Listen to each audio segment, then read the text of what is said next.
Good evening, sports fans! Crobat for the win of the Token Minorities here today with GBA D-League Season 4, Week 6. This one is against Melontosh, and this is my team builder for the week. By the way, that is the Electivires, and we have got to win this week because we need to keep that momentum going, as I promised. So we're 4-1, plus 7, just as a quick reminder. We got to keep it going. We got to. We want to stay up top of the power rankings as long as we can, and obviously we want to take it home at the end of the season. So this is an important game for us to win. Alright, let's talk about his team real quick here. So he's got the Zygarde 50%, it's a regular Zygarde, Mew, Cobalion, Rotom-Wash, Snorlax, Piloswine, Slurpuff, Gengar, Spiritomb, Victory Bell, and Mega Charizard Y. Now, Zygarde is a Z user, and Victory Bell could be a Z user as well. He's got some pretty darn interesting threats there. I've noticed that he tends to like to bring Zygarde, Mew, Charizard Y, and Snorlax almost every single week. Now, I don't think he will necessarily do that this week because I'm not sure all those mons have the best matchup. I think Mega Charizard Y has a good matchup, Zygarde has a good matchup, Mew has a good matchup. Maybe not so much Snorlax if he doesn't like Glade, but it's like 50-50 to me. I could see him bringing it, but I also would understand why he wouldn't. Also, I mean, he's got a bunch of defensive threats in there. The Rotom-Wash is most notable. Sure, it's there. I mean, even Piloswine could give me a run for my money if I'm not too careful. I'm not too worried about Gengar or Spiritomb or even Victory Bell. Even in the sun, I have things that will deal with it, and we will see that real soon. But just overall, those are the main big threats. The Zygarde, which he swept someone 5-0 with last week, and won 5-0, I should say. He KO'd all 6 of his mons and won 5-0. Impressive, I know. So we definitely don't want that to happen this week. And Mew can be anything, so we just have to be very careful with it. And Mega Charizard Y can knock us into next year if we are not careful. I don't want it to be 2019 yet. I am not ready. But why don't we start to talk about my team for the week? The first mon for the week we've got is Tangrowth. Tangrowth has got Expert Belt, Chlorophyll ability, Giga Drain, Rock Slide, Hidden Power Ice, and Synthesis with a good mix of EVs across the board. Now this is pretty intense, okay? We've got a Chlorophyll Tangrowth. It is good in this matchup because it outspeeds Charizard Y and hits it with Rock Slide, and it defensively checks Zygarde still.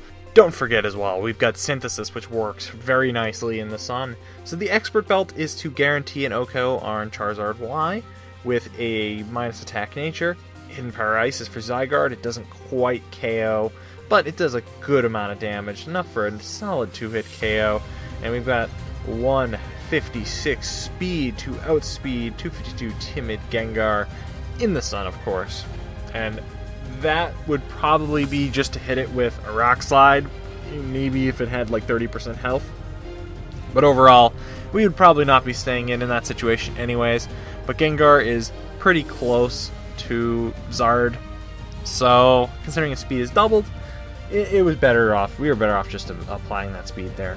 So the rest of the bulk goes, like I said, into checking Zygarde better. So the bulk into special defense avoids a 2-hit KO from Zygarde Sludge Waves with a Giga Drain, and we just want to eat 1,000 arrows really nicely, outrage really nicely with the little extra defense there.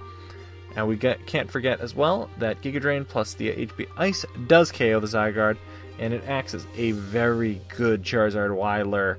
We can't forget though that if Rock Slide misses, we're screwed. It better not miss. So I would love to see this work. This is the first time I've ever used Chlorophyll Tangrowth ever. Not even draft format, I'm just saying ever. So I'm pretty hyped to give it a shot this week. Alright, so our next mon for the week is Tornadus Therian with an Iapapa Berry. It's got some nice EVs across the board. Regenerator ability, Timid, Rain Dance, Hurricane, Defog, and U-Turn. So Rain Dance Torn is a consistent answer to Charizard Y. And all the mons on our team, remember, Zard Y can switch in on and U-Turn, Parting Shot, something like that. Especially with a Rain Dance, we can make safer switches. Also, Tornti can outspeed, it's able to throw up that Rain Dance, and then with the Rain Dance, it takes under 40% from basically any attack from Zard.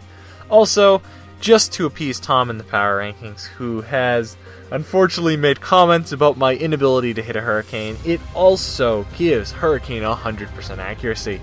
I'm not missing him this week, Tom. No way! Okay, so the speed is for Gengar, of course, and the bulk as given allows us to live a sun-boosted attack from Charizard.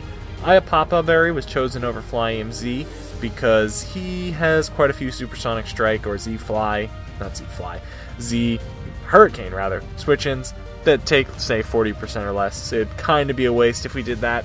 And without the Iapapa Berry, we are much weaker to a Zard in the sun, especially if we have to switch in on it.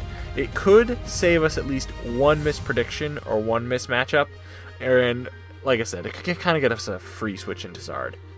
So the U-turn as well. U-turn plus Tangrowth pressures Rotom really well.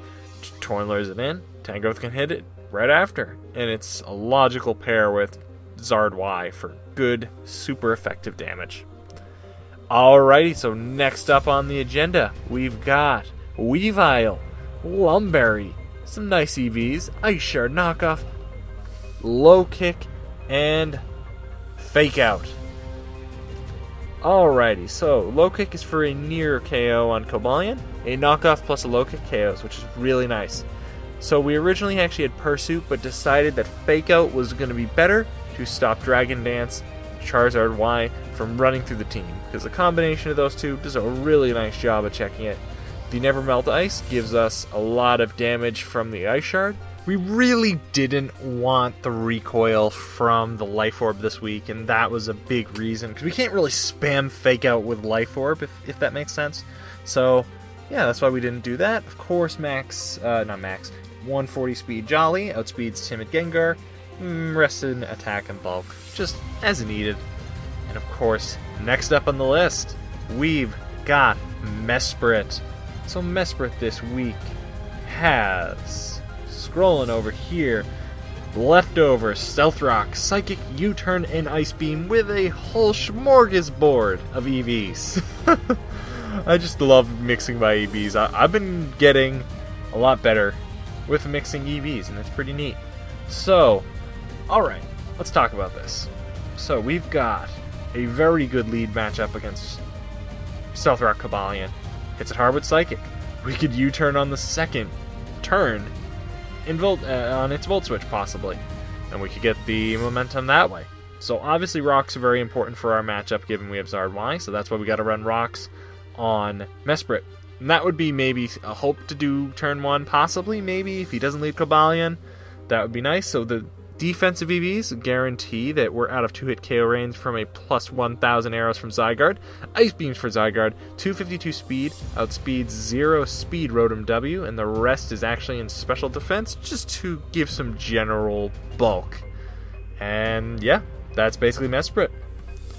Alrighty, and now to the next mod for the week. Now I want to give big shout out to my boy Kaz here for this set. It was almost, I think, entirely his, although I made one change to it that I thought was appropriate at the end. And by the way, he deserves a shout out for just helping in all these sets. Like, we contribute together, talk about these for hours, really. But this set was like almost entirely his. He came up with it, and I was very impressed, and adopted it almost exactly. We'll talk about that in a moment. So, Silvally Poison is the mod.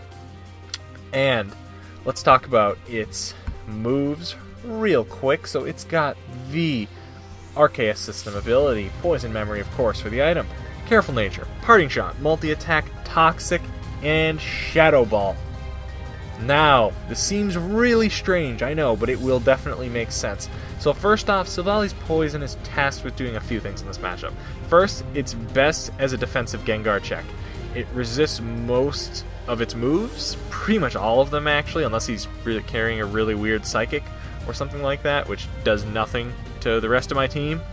And we can switch on Sludge Waves and everything. And actually, it does a better job than Pex because of Thunderbolt on Gengar, which could definitely hurt Pex a bit if I am not careful. If it's like a Life Orb Gengar or something, that could hurt Pex, and we don't want that. So this can take that, and more.